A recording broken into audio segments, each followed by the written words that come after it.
حبيت باسمي الخاص وباسم الاتحاد التونسي للصناعه والتجاره والصناعه التقليديه نشكركم على الدعوه هذه ونشكر السيد العميد شوقي طبيب على الدعوه لحضور في جلسه انا باش نديرها، لكن انا باش نسمع اكثر خاطر تبارك الله معايا الساده المختصين، وبحضوركم انتم الساده المختصين في مجال معناها التحكيم والمحاماه والتقاضي، فهل ما نجمش نتكلم برشا، لكن انا حبيت نعبر على فخري وبوجودي بينكم ونشكر على الدعوه هذه ومرحبا بكل ضيوف تونس في اللقاء هذا.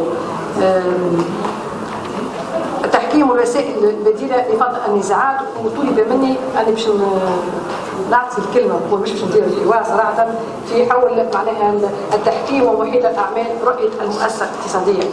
كان المفروض حسب البرنامج ان يكونوا موجودين معنا ساده معناها يمثلوا المؤسسات الاقتصاديه اللي عاشوا تجربه التحكيم، يعطيونا على الاقل معناها التجربه نتاعهم، ويكون النقاش مع الساده الحضور في القاعه. لكن مساج السيدة مريم هاجم بن مصطفى اللي هي تمثل المجمع الكيميائي اللي هي نقول الوحيده، لكن تبارك الله بالساده الحضور معايا بالطاوله معناها نجموا كيف بالخبره نتاعهم والتجربه نتاعهم يعطيو اكثر معناها التجارب معناها دي كا كونكري اللي صار فيهم تحكيم. جوست انا حبيت نقول معناها احنا كيف الاتحاد بطبيعه الحال كنا من ضمن مؤسسين مركز تونس للمصالحه والتحكيم، واحنا الممثل الوطني لغرفه التجاره الدوليه بباريس، وهو فكره باش نرحبوا زاد بالسكرتير جينيرال دو شامبر ارابو فرونسيز، مرحبا بك الدكتور صالح طيار موجود معنا هنا. كنا معناها لوتيكا دونك هي اللي تمثل معناها في الغرفه التجاريه الدوليه بباريس، لكن انا نقولها صراحه احقاق الحق نكون الكوتيديان شدنا ما كانش التواجد نتاعنا احنا كلوتيكا، وان شاء الله احنا نفكروا في لوتيكا يكون معناها نحاولوا باش تكون عندنا غرفه داخليه للتحكيم ونكونوا بلو بريزون معناها au niveau de la CCI، خاطر وجودنا اليوم معناها ضروري لنا لو نحبوا نشوفوا معناها بدائل جديده للتقاضي ولا التحكيم. علاش الناس تقولوا معناها التحكيم تظهر لنا حاجه احنا كاصحاب مؤسسات حاجه يمكن جدا، انا نقول ثم يمكن العيب منها كاصحاب مؤسسات ما عندناش الفكره اللازمه، يمكن par manque d'information et par manque de communication علاش الفكره اللازمه باش نلقاو باش نمشيو نتجهوا للتحكيم.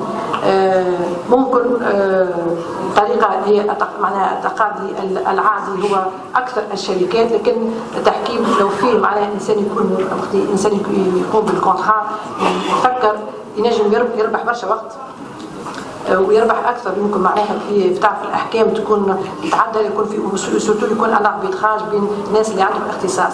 احنا باش نخليو الساده الخبراء يعطيونا شنو هي مزايا التحكيم ويقولوا لنا علاش معناها عزوف المؤسسات في القطاع الخاص بصفه عامه على اللجوء للتقاضي. هناك تجارب قليله معناها تجارب قليله، ان شاء الله يكون اللقاء معناها فيها تبادل اراء وتكون فرصه اخرى مره جايه عندنا حتى في الاتحاد نعطيو اكثر فكره باش نكونوا احنا اصحاب المؤسسات نكونوا ننتجيو الى الطريقه هذه. هي في معناها انا باش نحاول نعطي تساؤلات كبرى والاخوه يكونوا معناها يجاوبونا نحاول باش نجاوبوا عليها. هي علاش معناها الناس وقت ثم التحكيم تكون خايفه تقول ليش نعرفوش ان العبيد هذا نجم يكون ما يعطيش القرار ولا ما يكونش محايد، خلينا نمشي انا سورتو التقاضي العادي.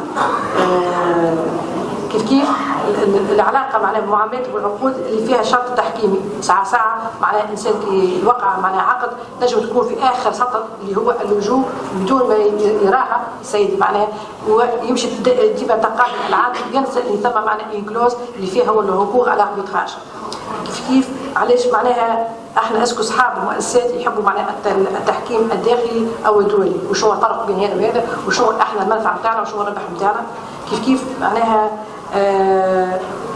كي نجيو نحاولوا باش نحبوا نقيموا مثلا احنا التحكيم والتجربه ما نلقاوش بوكو دو كا مي جو بونس اللي هما مشاو في التحكيم واللي لقاو فيه معناها نجاح اكثر ممكن يكونوا هذوما دي كا معناها ابريزونتي للشيف دونتربريز باش نتعاملوا معاهم. كذلك حاب نسال انا كيف تجي مقترحات للنهوض بمؤسسه تحكيم سيما على المستوى الداخلي. كيفاش احنا معناها الساده ممكن بارك الله معناها ينجموا يجاوبونا عليه. هذا تقريبا معناها المقدمه العامه، لكن نعاود ناكد رانا احنا نبقاو دائما في الاستماع عشان تكون مشاركه اكثر مع المركز، احنا اوريتي فونداتور لكن ما توصلناش العمل فيه باش نجموا نحاولوا نسهلوا نبسطوا نفهموا نقيموا كذلك العمل اللي صار قبل واللي حاولوا باش يخلينا طرق جديده اللي احنا دائما ماذا بينا يكون دائما معناها المفيد هو التواصل العمل في حال حتى ثم مشاكل ما يخليش المشاكل دي توقف العمل بالانتاج والمصالح المؤسسات. الاول معناها تجربه هي باش تكون مع مدام هاجر المصفى قلت الممثل اللي هي الممثل القانوني على المجمع الكيميائي التونسي تعطينا معناها على الاقل تجربه المجمع كان فيه معناها في يخص ذكاء في يخص التحكيم، وبعد حال نعطي الكلمه للاخ تفضل مدام. شكرا. أنا الممثلة القانونية للمجمع الكيميائي التونسي باش نبدأ بتقديم المجمع الكيميائي التونسي. هي شركة خفية الاسم لها نشاط تجاري يتمثل في تحويل الفوسفات وإنتاج وتصدير الحامض الفوسفوري والأسمدة الكيميائية المركبة، وبالتالي فهو كل شركة تجارية خاضعة من حيث نشاطها التجاري لأحكام مجلة الشركات التجارية، وبوصفه مصدرا لإنتاجه كليا. يخضع المجمع الكيميائي التونسي استثمارات، وتملك الدولة 99.9% من رأس المال المجمع الكيميائي، وعليه فإنه يعتبر منشأة عمومية على معنى الفصل 8 من القانون عدد 9 لسنة 1998 المتعلق بالمساهمات والمنشآت العمومية، ويندرج بالتالي ضمن قائمة المنشآت العمومية تحت إشراف سلطة وزارة الصناعة. بالنسبة للمجمع الكيميائي التونسي بما أنه يصدر كليا منتوجاته، فعندنا عديد من العقود مع المزودين الأجانب بالنسبة لتزويد المواد الأولية أو الغير أولية. الأولية مثل الكبريت مثل الأمونيا، وكذلك نصدر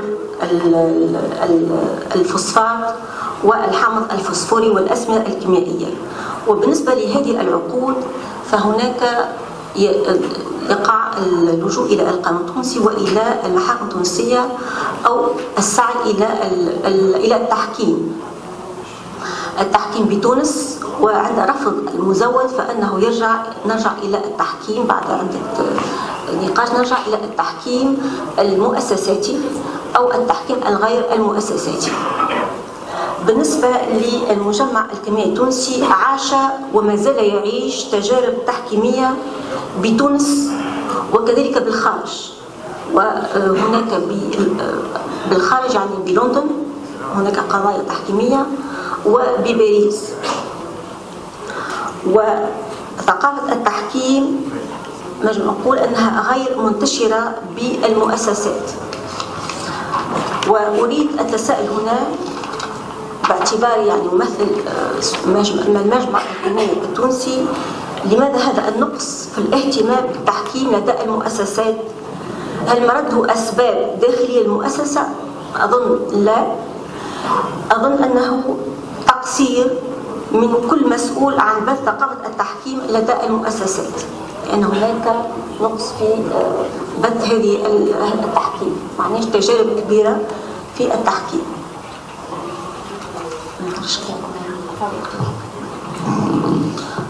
شكرا. شكرا سيدي. لو سمحت لنا السؤال الذي طرحته الأخت هاجر بصفتها تتكلم باسم مؤسسة تجارية عاشت وتعيش قالت تجارب تحكيم، وأظن ما قالته هو في الحقيقة يعبر عن واقع جل الشركات التي يطرح عليها موضوع التحكيم. هناك لا أقول عزوف، إنما هناك قلة وعي أو اهتمام أو لجوء موضوعيا للتحكيم من طرف المؤسسات. هل هو مرد ذلك أن الهياكل الداخلية القانونية الاستشارية في المؤسسات ليست مهتمة كثيرا بالتحكيم ولا تؤمن بمزاياه التي استعرضها الزميل فرحات التومي صباحا والأستاذ أحمد الورفلي كذلك، وهي مزايا عديدة بالنسبة للمؤسسات.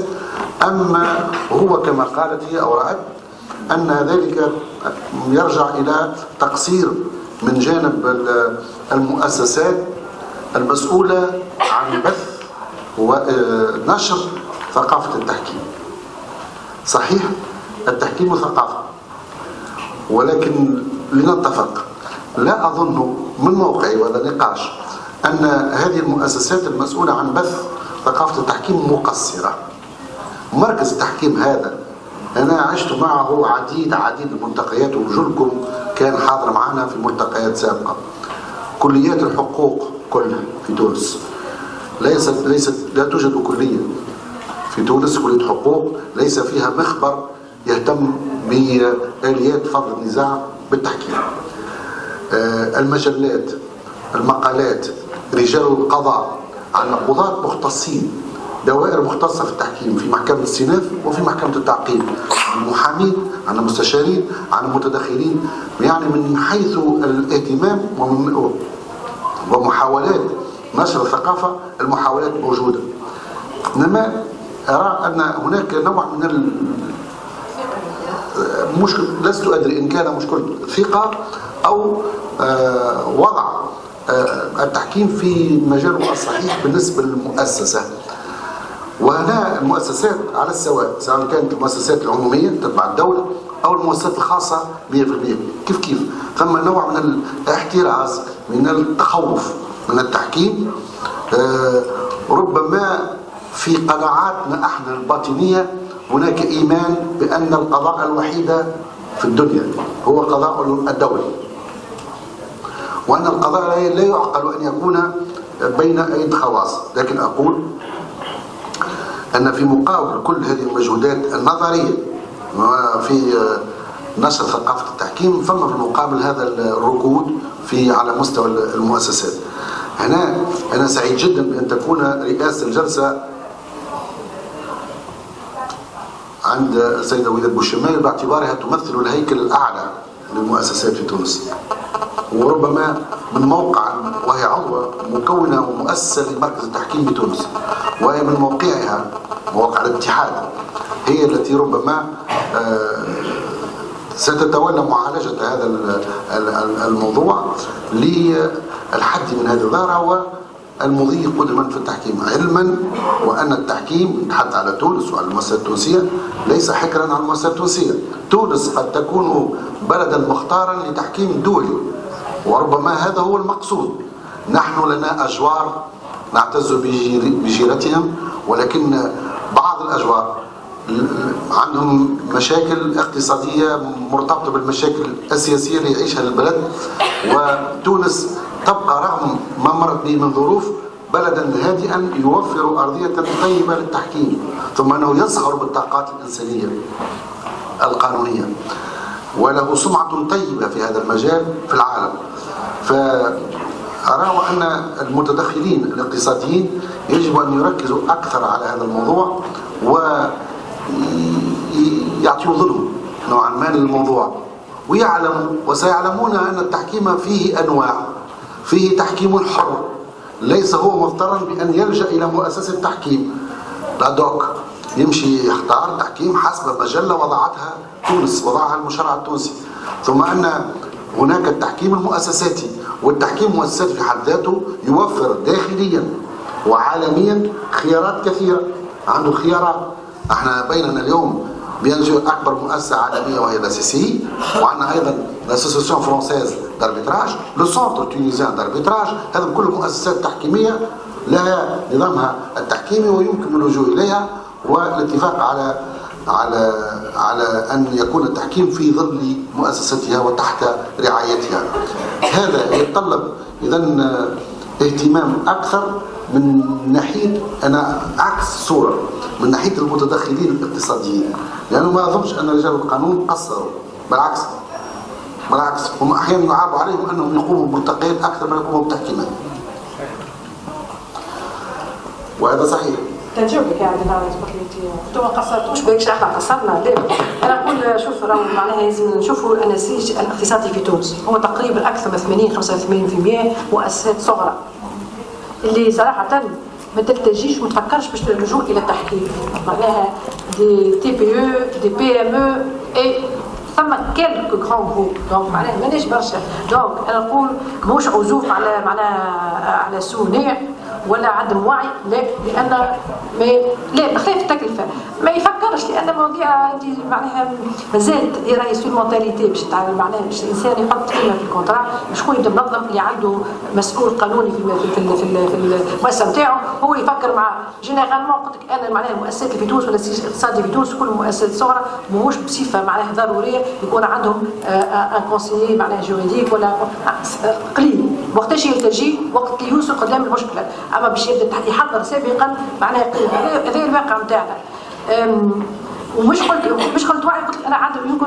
في حكم النسيج نتاعنا ثم كيف يمكن تقريبا ما ثماش ديما يدورنا اسهل ديما التقاضي العادي دونك انتم تبارك الله متواجدين واحنا عندنا ثقه فيكم بالكفاءه نتاعكم وتخدموا كل شيء يمكن التقارب بيننا وبينكم لازمنا معناها نتلقاو هذايا من دورنا احنا باش نفسروا اكثر نسهلوا اكثر نبسطوا اكثر صراحه وانتم كيف معناها يكون التلاقي نتاعنا هو هذا انا كنت من مده مع السيد العميد قلنا باش يكون ملتقى معنا ويكون حتى اتفاقيه مع نأكدوها اكثر باش نبسطوها هذا وحبيت انا ثم معناها بليزيور كون جروب كي اون فيكو معناها حكايه الاكسبيريونس دو لاربيتراج مالوزمون مش معنا لكن نجموا يحكيوا عليها اللي معناها ايزيتي تو ساتيسفي بار الفيرديكت اللي صار خاطر عندهم ايمان اللي هذاك صار بحثهم في الوقت وبحثهم في معناها في الانجاز دونك هذا بصفه عامه احنا نمدوا يدينا كاصحاب معناها اعمال ومهنيين باش نكونوا اقرب للساده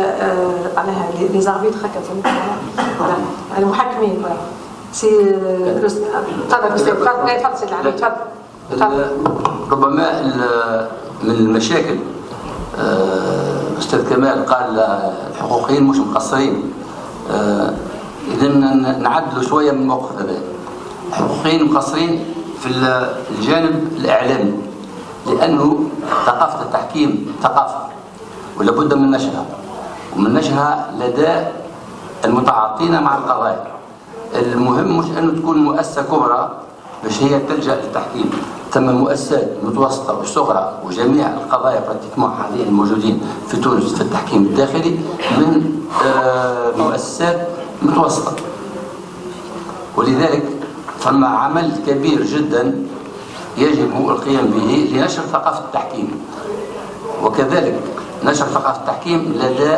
مستشارين القانونيين للشركات لأنهم هما اللي ينصحوا واللي هما يوصيوا بإدراج الشرط التحكيمي كذلك مسؤولية كبرى للمحامين المحررين للعقود اللي هما لابد أنهم يبينوا مزايا التحكيم لحرفائهم باش يدرجوا الشرط التحكيمي ولذلك ثم عمل كبير للتعريف بمزايا التحكيم مش بين رجال قانون مثل احنا موجودين اليوم لكن في نطاق أوسع يهم رجال الأعمال كل اللي مع الأسف اليوم هم غايبين احنا كنا نتمناو باش يكونوا حاضرين أكثر خاصة في الفترة هذه اللي عاشتها البلاد اللي أنه التحكيم كما بينوا الزملاء منذ حين عنده مزايا كبيرة من السرعة والسرية والاختصاص إلى آخره وحتى نوع من الملاحظة وأهدف بها في الأخير توصية تكون من هذا المنتدى القيم بعد الاعتراف بحسن الضيافة وتقديم الشكر. أنا كلمتي في اتجاه الأستاذ العميد تحبيب وترتكز على الملاحظة التالية وأخذ بها الوضعية الجزائرية. تشريعنا فيما يتعلق بقانون الإجراءات المدنية والإدارية يعترف قطعيا بقرارات التحكيم الدولية وتفرض نفسها على القضاء الجزائري والقاضي الجزائري لا يمكن أن يأمر بعدم تنفيذها إلا إذا مست النظام ولا يدخل في نقاش الآخر. وهذه الوتيرة هي نفسها كذلك في العديد من المجالات التشريعية الأخرى التي فرضت علينا على أن نحترم المواثيق والاتفاقيات الدولية من احترام حقوق الإنسان أو غير ذلك. وهذه جاية كذلك في سياق المنظمة العالمية للتجارة وأمس، يعني الانفتاح. غير أنه يبدو أن الانفتاح ماشي إلا في الاتجاه واحد. فبالنسبة للمؤسسات الجزائرية يفرض عليها على أن يكون التحكيم لا كلوز كومبروميسوار، ما تختار إلا لا سي سي باريس أو مثلا لندن. وهو هذا ليس أننا نشك في نزاهة هذا الناس، ولكن هذا يعطي كذلك أفضلية حتى للمحامين مثلا الفرنسويين أو الإنجليز اللي لا يمكن الترافع أمام هذه الهيئات إلا المكاتب الفرنسية وغير ذلك، والتي تأخذ يعني أتعاب خيالية. وبالتالي أنا عندي توصية لنطلبها على أن يكون كذلك المطلب هل ترى فيه مطلب بالتوصية une charte de cooptation ou de collaboration entre les centres d'arbitrage maghrébins et par exemple la CCI, pour que l'on puisse choisir indifféremment, que les entreprises puissent à ce moment-là, par réciprocité, puisque nous acceptons, nous, les sentences arbitrales, elles s'imposent aux juges algériens, par exemple. Pourquoi n'existe-t-il pas que l'on puisse, avec le partenariat, à ce moment-là, puisqu'on nous propose l'article 13, et je l'accepte, je trouve que c'est une approche et une contribution extrêmement positive. Quel est le problème qui se poserait que l'on puisse avoir un partenariat, une confiance réciproque, et à ce moment-là, donner le choix aux entreprises du Maghreb de pouvoir, avec leurs partenaires étrangers, puisque c'est en réalité le partenaire étranger qui pompe les devises en plus, qu'on puisse au moins faire confiance à des centres d'arbitrage dans les clauses compromissoires, centres d'arbitrage maghrébins.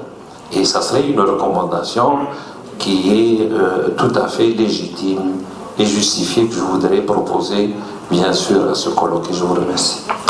Merci beaucoup. La proposition a été acceptée par tout le monde. Bonjour, ce qui nous intéresse exactement, c'est le rôle des entreprises ou les entreprises et l'arbitrage. En effet, moi je pense que l'arbitrage ne doit pas être le bouc émissaire des entreprises. Il faut dire la vérité aussi. À chaque fois, on entend c'est la faute de l'arbitrage. À chaque fois qu'une entreprise est défaillante dans sa gestion du contrat ou dans son arbitrage, on dit ah c'est la faute de l'arbitrage. Tout simplement parce que souvent on est défaillant à plusieurs niveaux. Les entreprises peuvent être défaillantes à la rédaction de la clause, parce qu'on on nous a imposé, c'est parce que souvent on n'a même pas regardé la clause, ou simplement parce que on n'a pas les techniques de rédaction de la clause. Alors on nous impose une clause parce qu'on ne connaît pas aussi les clauses d'arbitrage, on ne fait pas appel aux juristes. Très souvent les entreprises publiques et privées en Afrique du Nord n'appellent pas des juristes. Alors c'est le commercial qui rentre ou le PDG lui-même rentre avec un contrat et après il découvre qu'il y a de l'arbitrage. Après la gestion, un arbitrage ne commence pas le jour de la procédure, l'arbitrage commence le jour où on exécute le contrat. Souvent pendant les procédures, les entreprises publiques elles découvrent qu'elles n'ont pas le dossier. Alors on attend la réplique de la partie adverse qui est étrangère pour avoir les éléments du dossier. Malheureusement, l'arbitrage commence le jour où toute l'entreprise doit être consciente, le PDG et toutes les entreprises doivent savoir qu'un dossier se constitue dès le premier jour. Et la gestion du contrat, de l'arbitrage aussi, là aussi c'est un grand champ aussi. Il faut savoir le faire professionnellement, faire appel à des professionnels. Et c'est comme ça qu'on gère bien un arbitrage, en désignant le bon arbitre, en recourant à la bonne institution. Et je pense que les institutions sont très défaillantes chez nous en Afrique du Nord là-dedans. La preuve aujourd'hui, à part Madame El-Moustapha qui est venue, il y a 2 semaines, on a organisé un colloque juste pour les entreprises. Toutes ont refusé. Les entreprises privées, tunisiennes et publiques ont refusé de venir, malheureusement. Elles ne se rendent pas compte de l'importance qu'elles soient impliquées dans le processus arbitral. Merci. Donc pour les entreprises, donc ça sera le premier pas, puis on continuera à être plus présent et à mieux communiquer. Karim Khatib, juriste d'entreprise. Permettez-moi de prendre la parole au nom de la BIAT. Nous, à la BIAT, on fait beaucoup de contrats. Moi, personnellement, je rédige les contrats de la BIAT avec ses fournisseurs en interne, sur le marché local ou en international. Mais j'essaie par tous les moyens de supprimer la clause compromissoire. Tout simplement. Et moi, qui étais avocat durant une petite période, mais j'essaie par tous les moyens de la supprimer dans la négociation avec les sociétés, que ce soit au niveau international ou tunisien. Pour 2 raisons. La première raison, avec les sociétés étrangères, on a un problème de coût. C'est le problème du coût de l'arbitrage à Londres, en Suisse, aux États-Unis, avec le droit de l'État de New York, ou avec le droit anglais, ou avec le droit suisse. Le problème qui se pose, c'est que, en tant que banque, on n'arrive pas, on ne veut pas payer les 100 000 euros, les 200 000 euros, et même plus pour les frais d'avocat, pour des avances. En plus de ça, on n'a pas confiance avec des avocats avec lesquels on n'a pas travaillé et on n'a pas de relation. Nos avocats tunisiens ne nous conseillent pas assez, ou ne font pas assez de publicité, ou ne font pas assez de suivi pour les sociétés tunisiennes pour qu'ils puissent travailler avec des avocats tunisiens dans des instances arbitrales internationales. Ça, d'une part. Pour le marché maghrébin ou le marché local. Le marché maghrébin, il y a un problème disons, de compétences relationnelles, avec que ce soit les juridictions maghrébines ou sur le marché local. On n'a pas de confiance dans des arbitres qu'on ne connaît pas, et surtout dans des pays où on n'a pas une culture de transparence ou une culture de bonne manière ou de bonne gouvernance dans les entreprises et dans les instances arbitrales. Sur le marché local, comme m'a dit monsieur, là on a c'est gratuit, les juridictions tunisiennes c'est gratuit, c'est moins payant, on a de l'expérience, on est bien expérimenté, on a de bons avocats, on peut gagner nos affaires, donc pourquoi se réfugier dans une aventure qu'on ne peut pas garantir les résultats. Donc c'est pour cela qu'on ne fait pas confiance à cette alternative, bien que Metashop et Tbib, dernièrement, essaye par tous les moyens de nous convaincre de procéder à cette alternative-là. J'espère que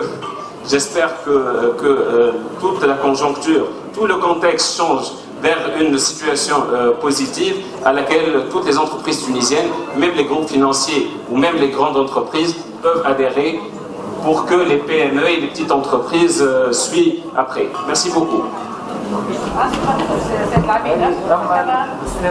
أما بالنسبة للتحكيم التجاري الدولي والذي كان محظورا ممنوعا منذ سنة 1966 إلى غاية 1993، يعني أول قانون داخلي يتعلق بالتحكيم التجاري الدولي صدر في الجزائر في 25 أبريل 1993، يعني يوم قبل صدور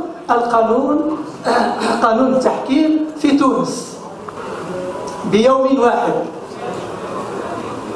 في هذه الفترة من 1966 إلى غاية 1993 التحكيم التجاري الدولي كان موجودا في الجزائر رغم منعه بنص تشريعي في المعاملات مع الشركات الأجنبية.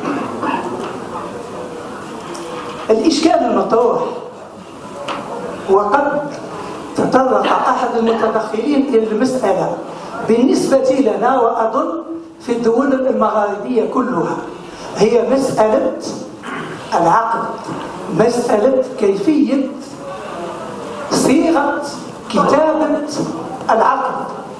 هذه النقطة الأولى بصفة عامة.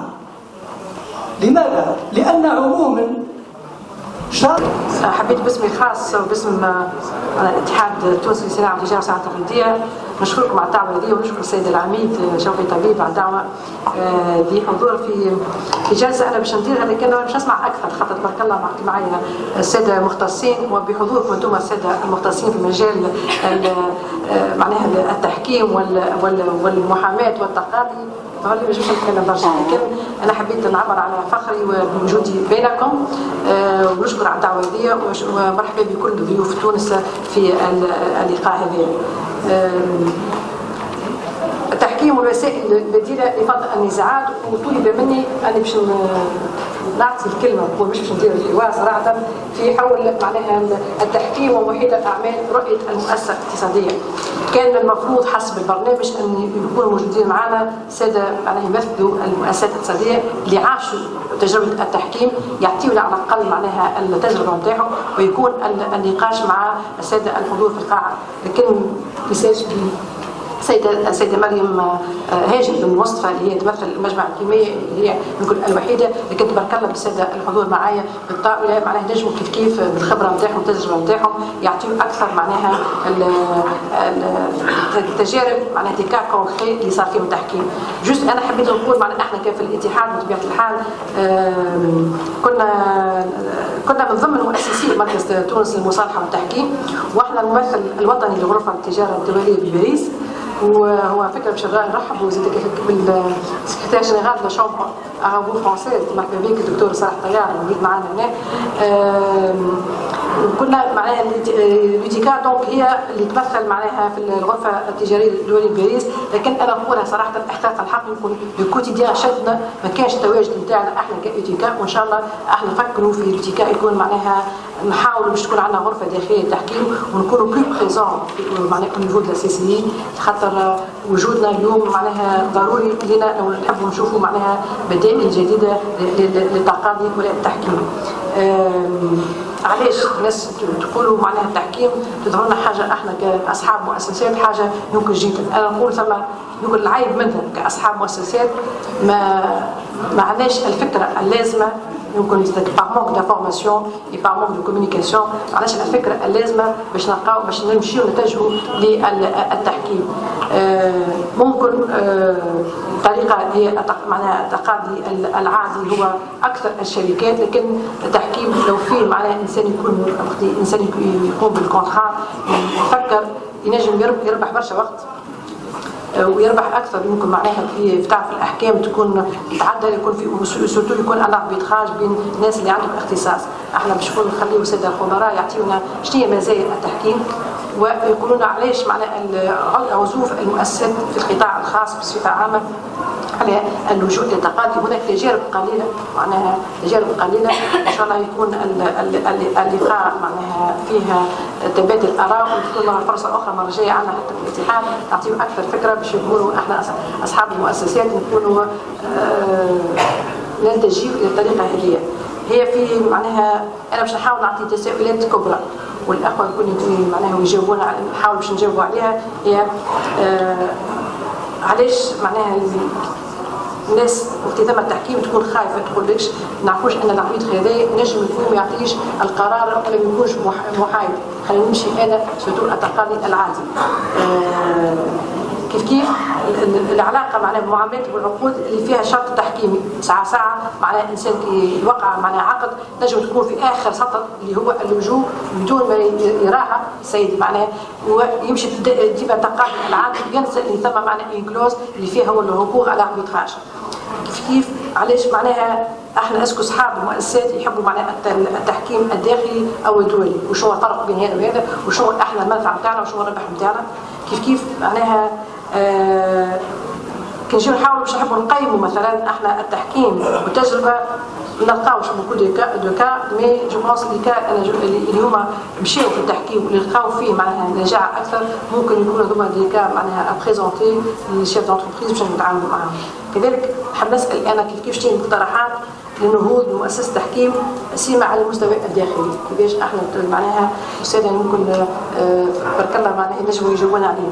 هذا تقريبا معناها المقدمه العامه، لكن نعاود ناكد رانا احنا نبقاو دائما في الاستماع عشان تكون مشاركه اكثر مع المركز، احنا اوريدي فونداتور لكن ما توصلناش العمل فيه باش نجموا نحاولوا نسهلوا نبسطوا نفهموا نقيموا كذلك العمل اللي صار قبل واللي حاول هو باش يخلينا طرق جديده اللي احنا دائما ماذا بينا يكون دائما معناها المفيد هو التواصل العمل في حال حتى ثم مشاكل ما يخليش المشاكل دي توقف العمل بالانتاج والمصالح المؤسسات. الاول معناها تجربه هي باش تكون مع مدام هاجر المصفى قلت الممثل هي الممثل القانوني على المجمع الكيميائي التونسي تعطينا معناها على الاقل تجربه المجمع كان فيه معناها في يخص ذكاء فيه في يخص التحكيم وبعد حال نعطي الكلمه الاخر تفضل مدام. شكرا. أنا ممثلة قانونية المجمع الكيميائي التونسي باش نبدأ بتقديم المجمع الكيميائي التونسي. هي شركة خفية الاسم لها نشاط تجاري يتمثل في تحويل الفوسفات وإنتاج وتصدير الحامض الفوسفوري والأسمدة الكيميائية المركبة، وبالتالي فهو كل شركة تجارية خاضعة من حيث نشاطها التجاري إلى أحكام مجلة الشركات التجارية، وبوصفه مصدرا لإنتاجه كليا. يخضع المجمع الكيميائي التونسي